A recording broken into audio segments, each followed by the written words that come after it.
channel. My name is Ksenia, and this channel is about an aspiring writer and a journalist on a gap year reading a lot of books and thinking a lot. So welcome, I hope you subscribe, and today I wanted to talk about the most unique books that came to my mind recently because I try to diversify my reading a lot, and reading different narratives is really important for me. So when I find books that are something that I never read before, I love it, and I decided to create a little list of books that I think are unique and have something that not every book has, and share it with you. So I hope you'll find some really interesting and unpopular book recommendation in this video. Thank you for turning this video on. The first book, I love it. I love talking about it. It's my favorite book of 2025, and it is The Disaster Tourist by Ko-Eun, which is a Korean eco-thriller about a disaster travel agency that sends Korean tourists to different areas that can be called disastrous,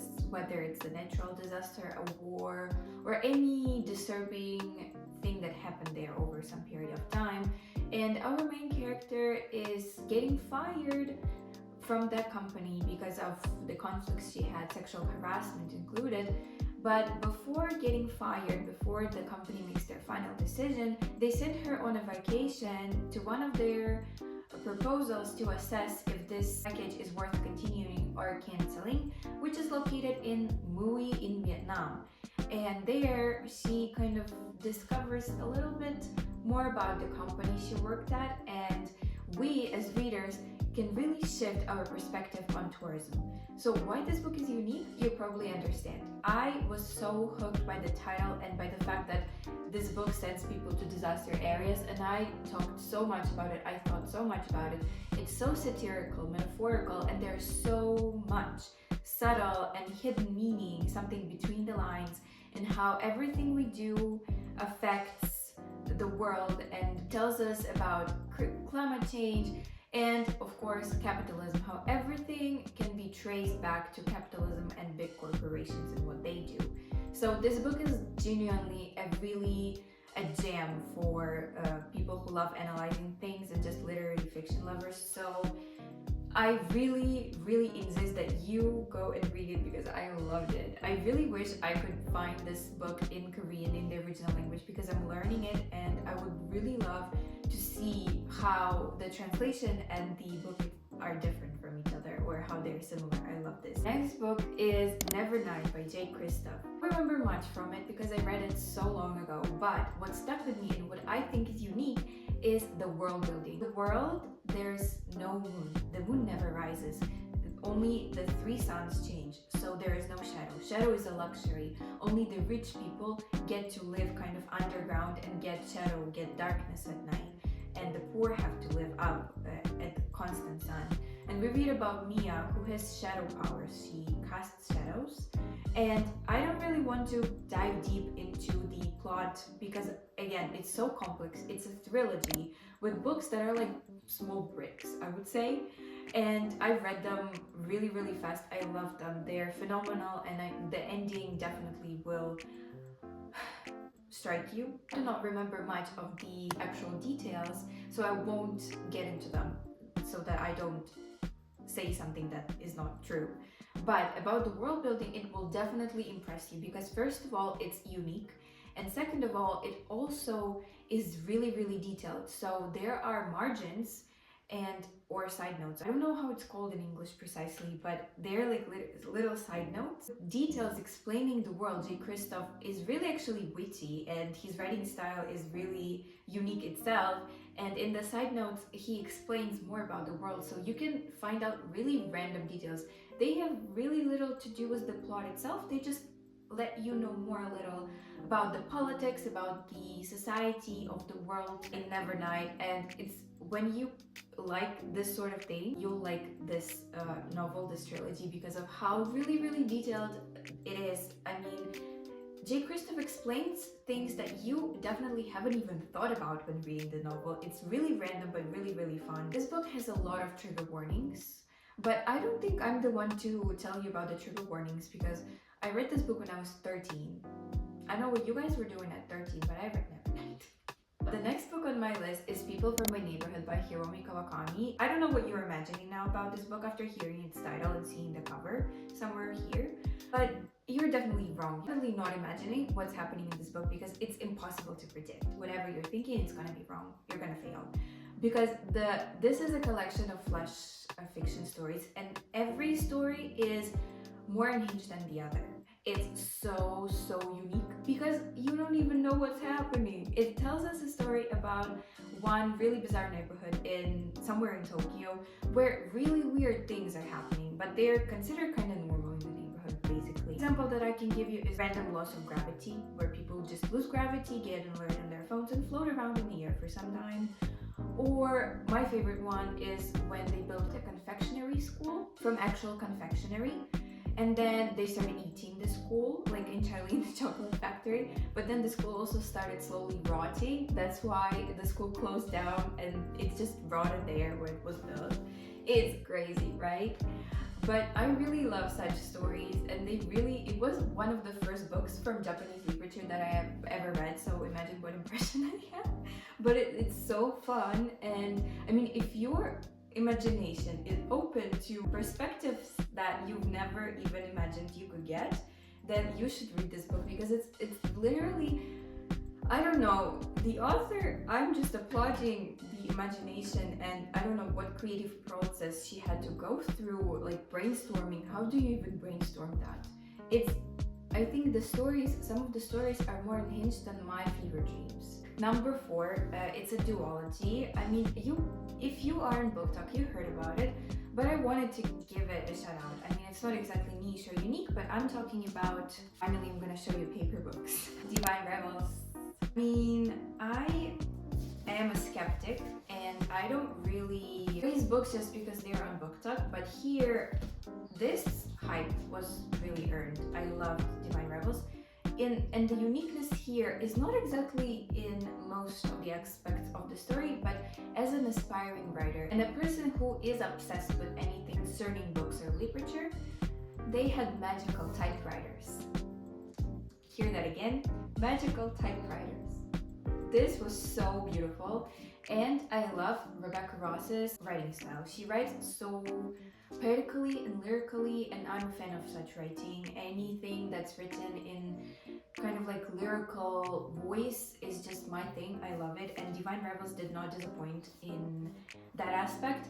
I only had some questions about the world building because it seemed a little bit too broad and unexplained, but I loved the love story, the writing, and magical typewriters.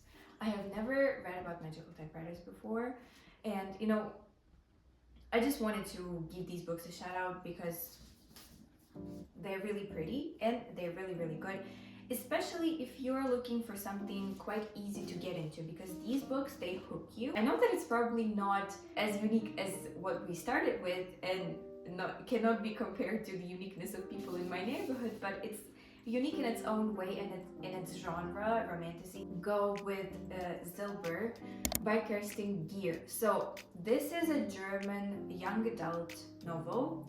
I read it again when I was around 12 years old. See how dramatically I changed my reading preferences when I was a teenager? We jumped from Silber to Nevernight in less than a year. Silber, I was so obsessed with it. I used to carry it to school with me. I binged all of the 3 books, but the uniqueness here is that this whole book is centered around dreams and people's subconsciousness. So our main character can travel through dreams, other people's dreams, manipulate them, meet people from the dreams there, and it's like so cool and magical, and it all happens in kind of like a hallway with doors that you can open to people's dreams. It's really cool. I do not know how I'm making it sound, but I was obsessed with it, and I mean, not only because I was 12 years old, but because the plot was actually really good. And it does hook you. It's really young adult, of course. It doesn't really concern you when you're concerned about the dream world. And the next book on my list is Before the Coffee Gets Cold. I know that our list kind of went downward with popularity and uniqueness, but I do like the concepts that I'm talking about. So we'll talk about Before the Coffee Gets Cold too. So in this book, Toshikazu Kawaguchi takes us to a cafe somewhere in an alley in Tokyo that can make you travel in time. You drink coffee and then you can, for a really brief moment, until your coffee goes cold, travel in time. And this book is so beautiful for the concept, and you know, the time traveling thing is pretty popular and I think it's getting back into trends again, but this book is like, I think it's exploring not the time traveling aspect but actually people and why do they decide to time travel. We read 4 chapters about 4 women who time travel, and it's mostly about what made them do that, because it's actually a really responsible thing. You do not know what's gonna happen, and there are so many rules and you have to go through a lot before you get this brief moment in a different timeline. So it's really about what people are thinking when they're doing this, and in this case women, and I love this for this emotional aspect. It really made me cry a lot. I read it on my 24-hour reading marathon in last summer, so you can watch that. I think it's gonna appear here, so watch it. I love the concept of this novel. It has a sequel, so I'm on booktube right now. I read only 2 books, but it was also good, so I recommend reading the sequel too. But honestly, the concept here is really beautiful and amazing. And as you might know now, as you might have realized so far, I love beautiful books. Anything lyrical with beautiful writing, it's also my thing. Unique books, love. Lyrical books, love. These are my favorite writing dimensions. Last book I'm gonna mention today is gonna be Dreams Lie Beneath by Rebecca Ross, the author of Divine Rebels. Rebecca Ross's most popular book is Divine Rebels. It was also my first book by her that I read, and her backlist does not disappoint. I only read Dreams Lie Beneath so far, but I want to explore her novels some more because I love her writing. Dreams Lie Beneath is a standalone book about, again, dreams. We already talked about dream worlds in our video, but in this book, dreams come true on full moon at night, but they're not exactly dreams, they're nightmares. And they are magicians who collect the nightmares and then they fight the nightmares so that they don't destroy town and, you know, kill people, do something really bad. The book is pretty simple in terms of the romantasy aspect, and because it's a romantasy, there's more focus on the romance, but I love that Rebecca Ross's books don't lean too hard into the romance aspect. The plot and the world building was really unique. That's why I'm recommending it, because I really love when dreams also get explored, and in this case nightmares, and they come alive, actually they come true at night. I forgot to mention that the nightmares come true, the nightmares of the people who live in a certain town. So that's why the magicians, there has to be a magician who collects those nightmares and prepares for what can happen, what nightmares will come alive. And the plot goes a little bit beyond just magicians fighting nightmares. There are magicians fighting each other too, but I'm not gonna just spoil you the whole plot, and again, because I read it quite a while ago, I don't really know if I can explain this all correctly, so I'm hoping that at least all the unique plots that I explained in this video won't sound not unique but weird, so I'm hoping that you'll still find something interesting. And I feel like on this I can end my video and my list. Write to me in the comments which book you liked the most. What book are you planning to read? What book intrigued you? Because I do want to give you guys good recommendations. I read a lot. I try to discover more genres, more authors. I don't really want to read just the same concepts all over again. So finding books that I can put in a video like this is really, really meaningful to me. So thank you for watching this video until the end and listening to my book recommendations. I hope that you found these books unique and you will find something interesting to read for yourself. And I'm also asking you to like this video, leave me a comment, share it with your friends, and subscribe to my channel to not miss future book recommendations. And I'm betting future book recommendations are gonna be unique too. And also, don't miss out on my Instagram, because I also post there a lot lately, and there you can just watch me live my life. So I'm waiting for you there also, and thank you. Bye bye.